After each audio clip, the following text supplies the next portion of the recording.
नमस्कार दोस्तों, मैं रोशन कुमार आप सभी को मंजू जीएस एकेडमी में स्वागत करता हूं। हम लोग भूगोल पढ़ रहे हैं और आज हमारी तीसरी कक्षा है। चलिए शुरू करते हैं आज की कक्षा बिना देरी किए हुए।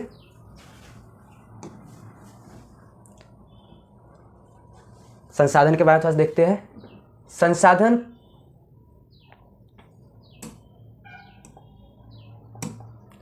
संसाधन के बारे में देखते चलिए।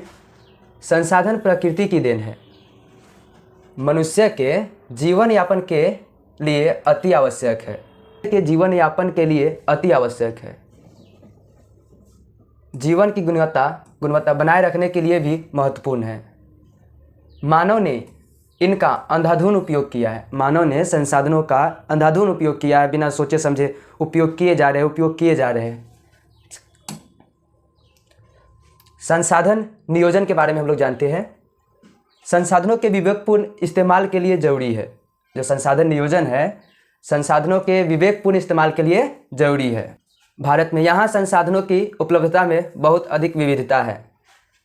सभी जगह भारत में संसाधन एक समान वितरित नहीं है। कहीं पे बहुत ज़्यादा है तो कहीं पे बहुत कम है। देखते हैं आगे। यहाँ ऐसे प्रदेश भी है जहाँ एक तरह के संसाधन की प्रचुरता है, परंतु दूसरे तरह के साधनों की कमी है। कुछ प्रदेशों में संसाधनों की गुणवत्ता के संदर्भ में आत्मनिर्भर है। कुछ प्रदेश में महत्वपूर्ण संसाधनों की अत्यधिक कमी है। बहुत ऐसे प्रदेश है, जगह है जहाँ पे महत्वपूर्ण संसाधन बहुत ही कम है। उदाहरण के लिए देखें हम लोग तो झारखंड, मध्य प्रदेश और छत्तीसगढ़ आदि प्रांतों में खनिजों और कोयले की प्रचुर भंडार है। अगर हम अरुणाचल प्रदेश में जल संसाधन प्रचुर मात्रा में पाए जाते हैं, परंतु मूल विकास की कमी है। अरुणाचल प्रदेश में जल संसाधन तो है, लेकिन वहाँ पे उतना विकास हुआ नहीं है उसका। राजस्थान में पवन और सौर ऊर्जा संसाधन की बहुतायत है, लेकिन जल संसाधन की कमी है। अगर बात करें राजस्थान की, तो राजस्थान में पवन ऊर्जा और सौर ऊर्जा है, लेकिन वहाँ पे जल संसाधन की कमी है। लद्दाख का शीत मरुस्थल देश के अन्य भागों से अलग थलग पड़ता है। यह प्रदेश सांस्कृतिक विरासत का धनी है, परंतु यहाँ जल, आधारभूत अवसंरचना तथा कुछ महत्वपूर्ण खनिजों की कमी है। संसाधन नियोजन, संसाधनों का हम लोग प्लानिंग करते हैं। क्यों? कुछ भी चीज़ होता है तो उसका हम लोग प्लानिंग करते हैं ना, ताकि वो सही से उसका इस्तेमाल हो। संसाधन का नियोजन ना करें तो एकाएक बहुत यूज कर ले और पता चले कि आने वाले भविष्य में ना हो। इसलिए संसाधनों का उपयोग जरूरी है, नियोजन जरूरी है। अब देखते हैं संसाधनों का संरक्षण। संसाधनों के संरक्षण की आवश्यकता क्यों है हमें? विवेकहीन उपयोग और अति उपयोग के कारण। हम लोग अभी बताए ना, थोड़ी देर पहले बोले अभी कि संसाधनों का हम लोग कैसा यूज कर रहे हैं? विवेकहीन, बिना कोई दिमाग लगाए यूज किए जा रहे हैं और बहुत अधिक मात्रा में यूज कर रहे हैं बिना सोचे समझे। इसलिए संसाधनों का संरक्षण आवश्यक है। सामाजिक, आर्थिक और पर्यावरणीय समस्याओं से बचाव के लिए विभिन्न स्तरों पर संसाधनों का संरक्षण आवश्यक है। देखिए, संसाधनों के संरक्षण के बारे में गांधी जी ने क्या कहा था, उनके विचार जानते हैं। गांधी जी के शब्दों में देखें तो हमारे पास हर व्यक्ति की आवश्यकता पूर्ति के लिए बहुत कुछ है, लेकिन किसी के लालच की संतुष्टि के लिए नहीं। अर्थात महात्मा गांधी जी कहते हैं हमारे पास पेट भरने के लिए बहुत कुछ है, लेकिन पेटी भरने के लिए नहीं। गांधी जी का मानना था कि आधुनिक टेक्नोलॉजी की सूचनात्मक प्रवृत्ति के कारण पूरी दुनिया में संसाधनों का क्षय हो रहा है, संसाधन खत्म हो रहे हैं। गांधी जी मानते हैं कि आधुनिक जो टेक्नोलॉजी आया है, टेक्नोलॉजी के विकास से, टेक्नोलॉजी की सूचनात्मक प्रवृत्ति के कारण पूरी दुनिया में संसाधनों का क्षय हो रहा है, खत्म हो रहा है। इसलिए गांधी जी अत्यधिक उत्पादन के खिलाफ थे और उसकी जगह जन समुदाय द्वारा उत्पादन का समर्थन करते थे। चलिए आगे चलते हैं। संसाधनों का संरक्षण के बारे में हम लोग पढ़ रहे हैं। हम जानते हैं कि पृथ्वी पर संसाधन सीमित मात्रा में है। जो हमारे पृथ्वी पर संसाधन है वो सीमित मात्रा में है, उसका जो मात्रा है सीमित है। यदि उनके अंधाधुंध इस्तेमाल पर रोक नहीं लगेगी तो भविष्य में मानव जाति के लिए कुछ भी नहीं बचेगा। जो हमारा संसाधन है वो सीमित है, और जिस हिसाब से अभी संसाधनों का बहुत उपयोग हो रहा है, अगर उस पर रोक नहीं लगी तो भविष्य में मानव जाति के लिए कुछ भी नहीं बचेगा। इससे हमारा अस्तित्व खतरे में पड़ जाएगा। इसलिए संसाधनों का संरक्षण करना जरूरी हो जाता है। अगर संसाधनों का हम लोग इसी तरह से उपयोग करते रहे तो एक समय ऐसा आएगा कि मानव जो जाति है उसका अस्तित्व खत्म हो जाएगा। इसलिए संसाधन का संरक्षण जरूरी है। आगे देखते हैं। आगे हम लोग पढ़ेंगे अब भू संसाधन के बारे में। भू संसाधन के बारे में, भूमि हमारे जीवन को आधार प्रदान करती है, इसलिए प्राकृतिक संसाधनों में भू संसाधन सबसे महत्वपूर्ण है। जो भूमि है हमारे जीवन को आधार प्रदान करती है, जीने का आधार देती है, इसलिए सभी संसाधनों में भू संसाधन सबसे महत्वपूर्ण है।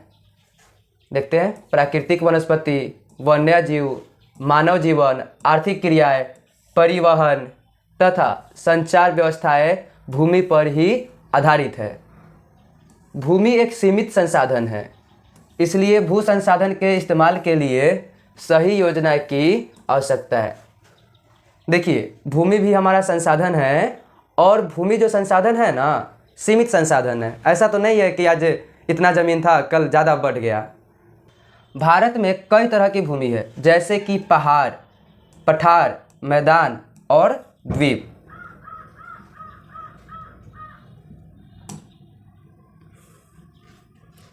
देखिए, पहाड़ क्या है, पहाड़ के बारे में जानते हैं हम लोग। भारत की कुल भूमि का 30% पहाड़ों के रूप में है। जो हमारा भारत में कुल भूमि है उसका 30% जो भूमि है उस पे पहाड़ है। भारत की कई नदियों का उद्गम इन्हीं पहाड़ों में से है। 12मासी नदियों में जल का प्रवाह पहाड़ों के कारण बना रहता है। 12मासी नदियाँ अर्थात जिस नदी में 12 महीना पानी रहता है, उसमें जल का प्रवाह पहाड़ों के कारण ही बना रहता है। ये नदियाँ अपने साथ उपजाऊ मिट्टी लाती है, जिनसे मैदानों का निर्माण होता है। जो नदियाँ होती है प्रवाह के साथ में अपने साथ मिट्टी लाती है, जिसके कारण से मैदानों का निर्माण होता है। इन नदियों से मिलने वाले पानी से हमारे खेतों की सिंचाई होती है। पीने का पानी भी हमें इन्हीं नदियों से मिलता है। देखिए, अब हम लोग मैदान के बारे में जानते हैं कि मैदान कितने प्रतिशत भाग पर है। भारत की कुल भूमि का 43% मैदान के रूप में है। मैदान की भूमि समतल होने के कारण अधिकतर आर्थिक क्रियाएं के लिए अनुकूल होती है। जो मैदान होते हैं ना वो समतल होते हैं, जिसके कारण से अधिकांश आर्थिक क्रियाएं मैदान पे ही होती है। मैदानों में घनी आबादी होती है, क्योंकि मैदान की ज़मीन खेती के लायक होती है। समतल भूमि में मकान और कल कारखाने आसानी से बनाए जा सकते हैं। हम जो मैदान है अभी बताया, याद रखिएगा, भारत के कुल भूमि का 43% भाग मैदान है, और इसी पर हम लोग अपना घर बनाते हैं और रहते हैं, और मैदानों में आसानी से खेती भी हो सकती है। और याद रखिएगा, ये सब क्वेश्चन आप लोग एग्जाम में डायरेक्ट भी आ सकता है कि भारत के कितने प्रतिशत भूभाग पर मैदान है, कितने प्रतिशत भूभाग पर पठार है। ये सब कुछ याद रखना है आपको, ये इंपॉर्टेंट हो जाता है एग्जाम की दृष्टि से। ऑब्जेक्टिव में सीधा क्वेश्चन पूछा जाता है। चलिए आगे जानते हैं पठार के बारे में। भारत की कुल भूमि का 27% भाग पठारों के रूप में है। इसको याद रखना है कि भारत के कुल भूमि का 27% भाग पठारों के रूप में है। इन पठारों से हमें कई प्रकार के खनिज, जीवाश्म ईंधन और वन संपदा मिलती है। देखिए, भू संसाधनों का उपयोग निम्नलिखित उद्देश्यों से किया जाता है। जो भू संसाधन है ना उसका उपयोग के बारे में देखते हैं हम लोग। वन हो गया, कृषि के लिए अनुपलब्ध भूमि, कृषि के लिए अनुपलब्ध भूमि दो प्रकार की होती है, एक बंजर और कृषि अयोग्य भूमि। दूसरा होता है गैर कृषि प्रयोग के लिए भूमि, जैसे मकान, सड़क, कारखाने आदि के लिए भूमि होती है। देखिए, कहने का मतलब है यहाँ पर कृषि के लिए अनुपलब्ध भूमि। अनुपलब्ध मतलब जो उपलब्ध ना हो, जिस पर कृषि ना हो सके। तो दो तरह का हो गया, एक बंजर हो गया और इसी को ही हम लोग बोल सकते हैं कृषि अयोग्य भूमि। अयोग्य मतलब कृषि के योग्य नहीं है।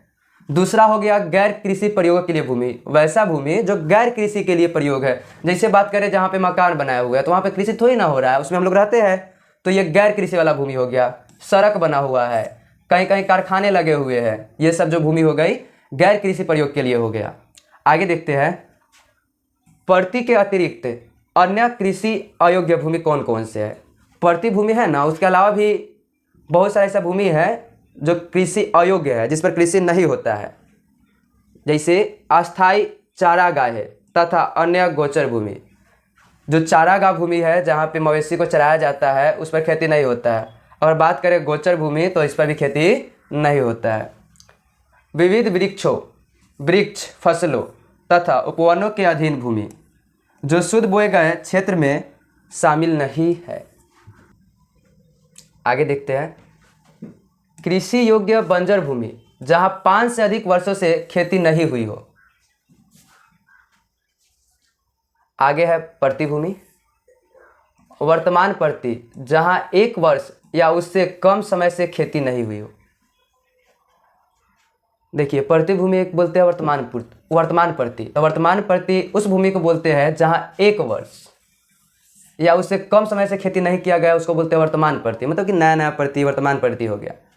एक होता है पुरातन प्रति, जहां 1 से 5 वर्षों से खेती नहीं हुई है, उसे पुरातन प्रतिभूमि बोलते हैं। अब देखिए शुद्ध, इसी को बोलते हैं निवत, बोया गया क्षेत्र।